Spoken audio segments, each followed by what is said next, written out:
In 2012, in his State of the Nation address, President Jacob Zuma promised to properly give recognition to the people of the Khoi clan, their leadership and their structures.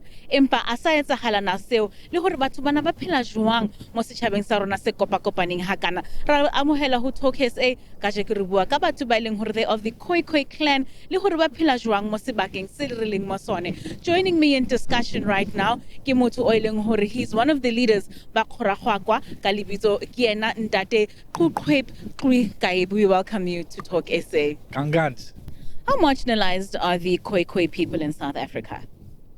Ute sida kwasa tkai elo tkaire sida ngasa sida kausa kati tkaire sida disi krusa.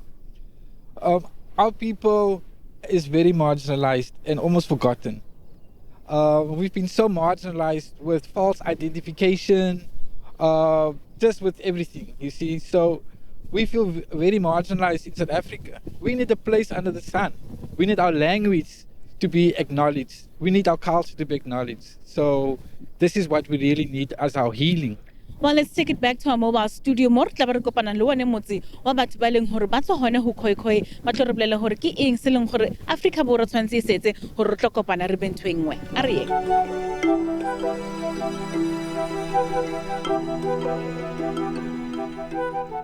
Batho ba naha ya Makhoisane ke batho ba leng hore kgale ba le teng mo lefatsheng ebile ke bone batho ba pele mo Afrika Borwa empa ka jeko e kare ha re ba bone e le batho ba leng hore santsene ba phela mo hare ha rona. Today we are talking about the Khoisan clan and how they've been ostracized from society and what a vital role they play within our Africanness. I've got esteemed guests today who are joining us on this conversation. I'd like to first start with Khoi Henny van Wyk, who's the great leader of the Khoragwagwa clan. We welcome you to Talk SA, and I hope I said that correctly. Yes, definitely. We also have a lady with us, Marlene Peterson, who is from the United Khoi Nation of South Africa. We welcome you to Talk SA. And lastly, we've got Danabia Kaises. Thank you so much for joining us. In honor of the ancestors and to open up this conversation, we will start with a prayer that will be led by our esteemed guests. Kangan siya botse ne tsukupatsko. Oida kais karma itohoba. Netes onga saudare. Hutse. Ida. Hauba sida kumisa. Sida itse. Tsu kwatse. Abotse sida di ngaun itse. Tsu kwatse. Manaba apkwire. In huna uire. Ida sida kati uire. Kei sida gego tabo. Tati kasha. Ida corona amresat kom have sida ito. Abotse sida di ngaun ite. Tsu kwatse. Ida sida ganganti kwatsire. Satia sida elo. Sida kutse. Sida ite. Raleboga. Khoi, I want to start with you. Do you feel the Khoisan nation has its place in South Africa? Yeah, I would like to start, well, in the colonial period when I was born, in 36. And the experience, of course, our culture has already been destroyed, as the historical context indicated that there was resistance fighters. We fought about 15 wars in 170 years of our experience. And I think that we are still in that mode, that we've destroyed and brought to book the apartheid. And we need to acknowledge those who died, who has laid down their lives for us to be able to enjoy what we have today, what we call a democratic South Africa. But the fight hasn't ceased. And the promises that were made by our existing and current president in 2001, he made the statement that the Khoi and the Bushman people are the most marginalized nation in this country. And up till today, we are still fighting to be acknowledged. I don't want to be recognized. I want to be acknowledged. I just want to ask you, great leader, why do you think that marginalization exists? Well, I think it's, again, we need to go back into the colonial period of how the Khoi was dehumanized. On the slopes of Table Mountain, the Khoi were hunted like deer, wild deer. So that dehumanization is not only in the current government. It started then. But it's long before. Great one. I just want to maybe get some insight from Khoi, if I'm saying that correctly. As a young person that belongs to the Khoi clan, how is your lifestyle today in comparison to that of your forefathers? Are there any similarities? You know, we have a living heritage. We are still keeping our customs and our ways still alive. You know, we have been told we are people without a culture. We have been told we are colored. But we have revived our identity. We were stripped of so many things. We lost our land. We lost our right to claim our identity. We've been called so many things. We've lost the right to our language. So in this new dispensation now, right, it's the first time that we can rise and say we are proud Khoi people. So the difference between now and then, you can imagine. This is the place where colonialism started in Southern Africa. It started in Khoi. You see, what now we call Cape Town. Khoi is the Khoi name for Cape Town. It's the first name of this place. Before, people call it Cabo do Boa Esperanza or Cabo Tormentosa. These are Portuguese names. Or before it Cape de Goede Hoop, which is a Dutch name. These are all European names for African place. We are African, you see. Our genetics, our roots are from here. And now today, look at our communities. We have internalized that affliction, self-hatred. We have low self-esteem in our communities. You look at our people, you see. So our culture is our way of healing. This is a healing process, but we need to offer our communities. There is more to us than a gang culture. We have a strong and rich Khoi culture. Marlene, I just want to find out from you, being a descendant of the Khoi clan, what values in terms of your culture do you instill in your children in order to ensure that you carry forward whatever it is that you are? Well, I got 5 grandchildren. And the youngest of them are 4 years old. And if you ask them now, who are you? Where do you come from? They will tell you, I'm a Khoi boy. Or my little granddaughter will say, I'm a Khoisan girl. So that is what I instill in them. What my parents instilled in me, I'm 70 years old, very soon I'll be 70. What my parents instilled in me, I did not wake up 22 years ago with democracy when it came in, that I am a Khoi. My parents taught us from a young age who we are, but we were not allowed to express ourselves because of the apartheid government. So I want my nation to know what my parents told me. So much history that we have in such little time. Thank you so much for sharing that history with us. It's wonderful to sit and hear really where we come from as a people, that we are not in Cape Town, but we're in Khoi. Is that right? Khoi. There we go. Talking about the Khoi clan and where it is that we have placed them now within our society.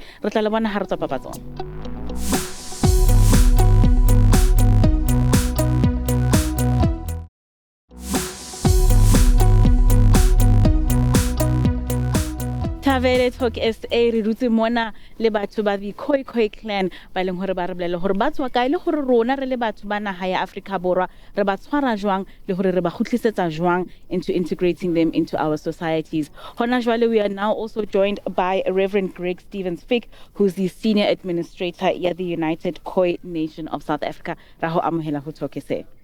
Thank you for inviting me. It's good to be here. It's an absolute pleasure. Rev, what practical things should parents do in terms of teaching their children of who they are, in what we eat, and how we behave, and in how we practice our culture? I think the very first thing is for our parents and leaders to face reality. One of the most important things I believe for our young people is to know who they are and to also know their rights. That brings us back to the so-called colored people. One need to ask in the dispensation where we are living in currently today, why is a democratic country persisting on a corrupt, ill and evil classification? And that classification is nothing else than a curse, a declaration that the then apartheid regime have brought on a people, a sovereign people. One need to ask why. One need to ask why for us as the Khoi people, we understand the gangsterism as a continuation of the genocide that was brought upon us by the colonialists. Yes. And so we need our parents to understand that when we say we need to educate our children, I want to say to you that we have our own story. We were taught the history of the colonialist oppressors and the white and the now democratic country that we are living. But we have our story, and our story are being told today. No, it doesn't matter if they want to continue with the classification of colored, which we see as a derogative term.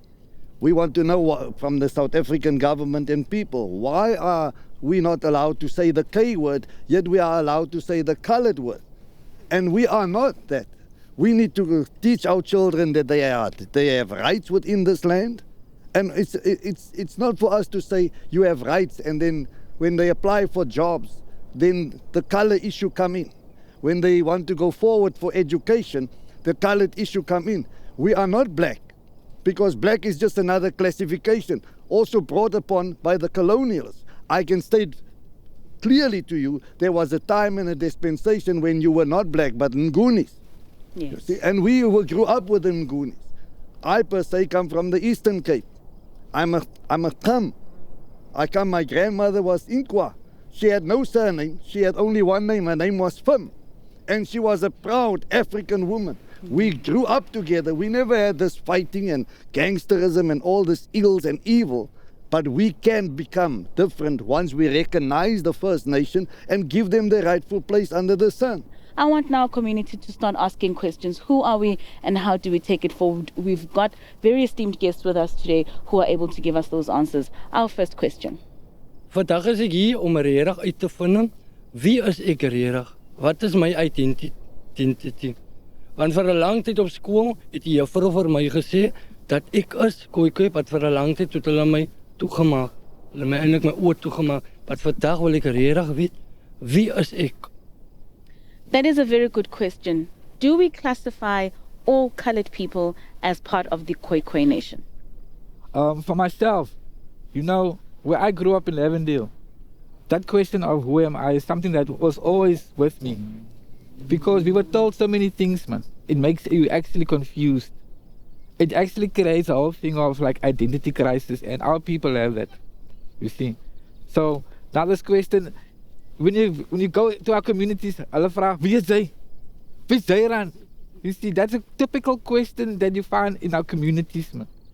Now, if you take it to the essence of ourselves, you know, when I was also asking the groot mense, when I went to the Northern Cape, into Namibia, into Botswana, and I asked people, now, the world tell me that I am something, you see, but I'm gonna ask myself, wie is ek, man?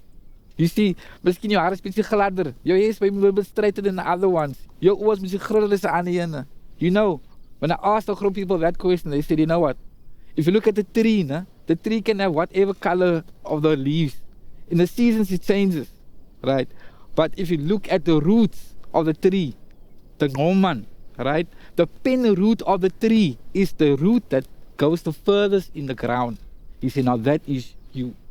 And our pen root, your oudste DNA, if they go, there is no DNA to say colored. There is no genetic to prove that you are colored. But if they go look into your DNA, they can say, no man, your opa grootjie, he was a Khoi, he was a Bushman. Let's get some more questions from our audience. I just wanted to know if the Khoi has a future in South Africa, and what is the government going to do about the future of the Khoi in South Africa? Kebia, maybe you want to take that one in terms of legislature and law. What has been done to put the Khoi clan where it's supposed to be? I think since shortly after the new democracy, the new dispensation went on the roll, there has been approaches during that period of time, and there has been engagement. What the government has developed has got a few sellouts out of the Khoi people and engaged with them. And they formulated what they call the traditional Khoisan leadership bill, which is in draft. It had its first reading in this year. Now that bill stipulates that we are prehistoric. We didn't exist, we're gone. But as you can see, here we're sitting. Now this traditional bill, it's a ploy of this government to assimilate us into the Nguni tribes. That's the first objective. They want to draw us and we will become the footstools of the black community in South Africa. And we're not denying them a place in the sun. But we want our own identity. That's what we're claiming. Under the same sun. Yeah. Great one. Let's just hold it there. Unfortunately, we are running out of time. We will continue with our conversation. So much history, so much we want to talk about. And I hope luena udutse mo hai unso bona hore re bangata re le batho mo lefatsheng tshwantse fela re tsebane re thola re itana re tla le bona ha re tswa papatso.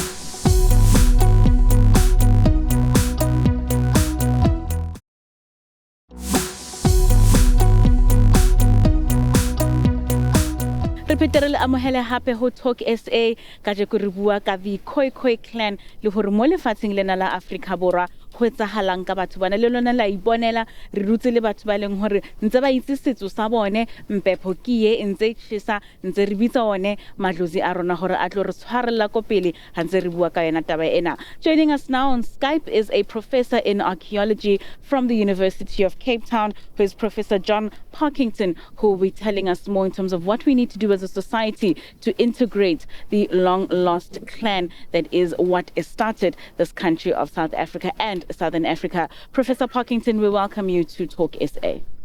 Professor Parkington, what do we need to do in order to recognize the Khoi clan within not just legislature but our societies in broader terms?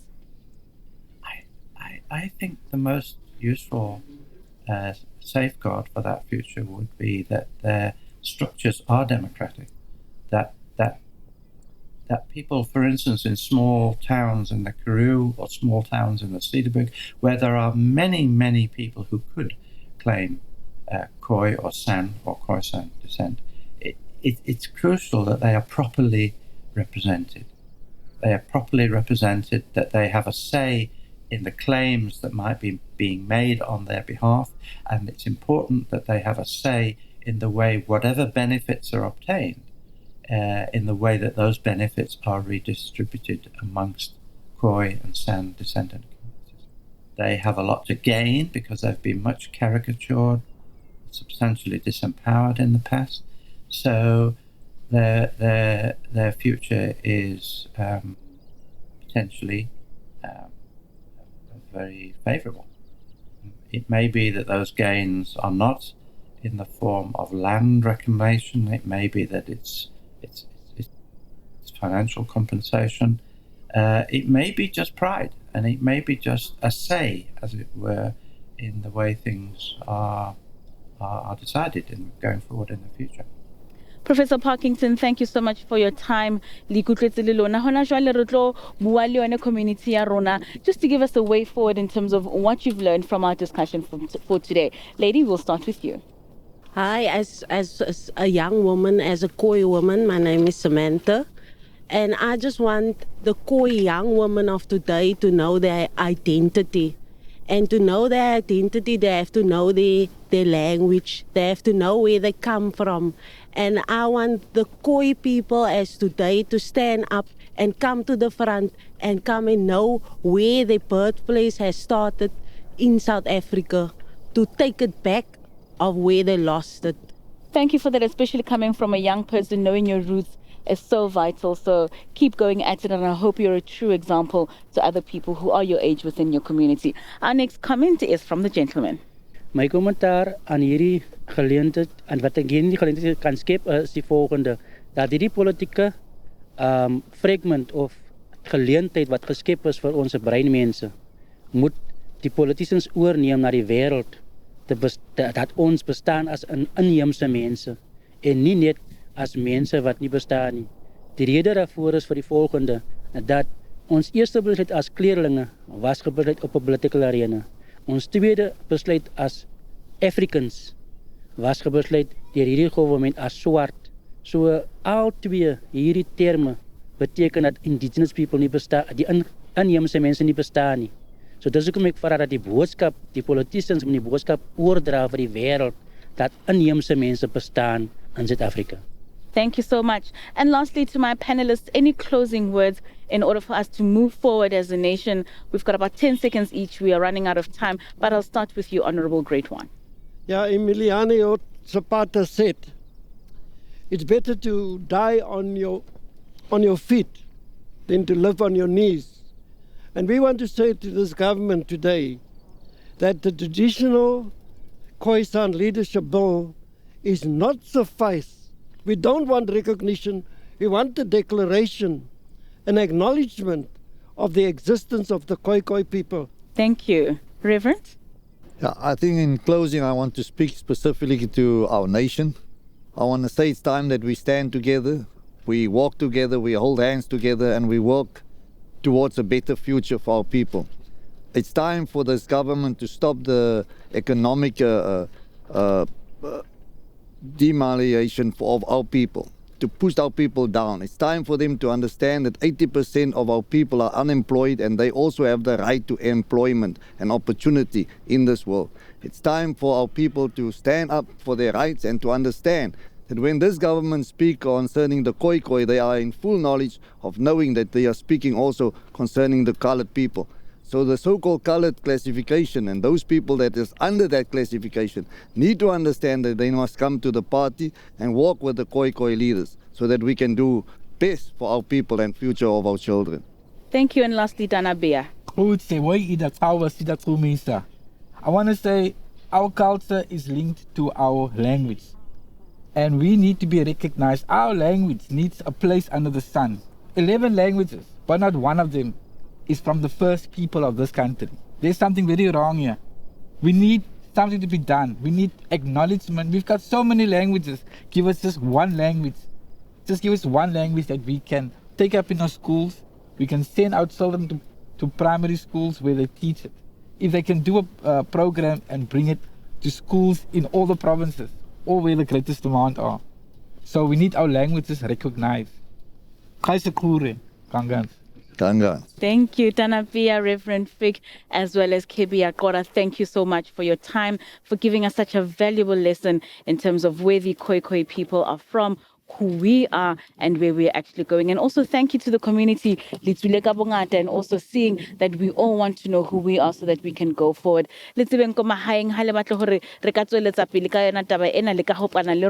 Ho Facebook, ho Twitter, le ko Instagram, kapa wa re ngwalla email ho talkese@sabc.co.za. Ha ekaba o batla rona re tle ho lona, re tlo bua ka mathata a etsahalang ko lona le dulang teng. Le tsebeng hape hore re tla le bona la bobedi le leng hape ka 10:30 hoseng ho tswa hona and the rest of the Talkese team le saleng sentle.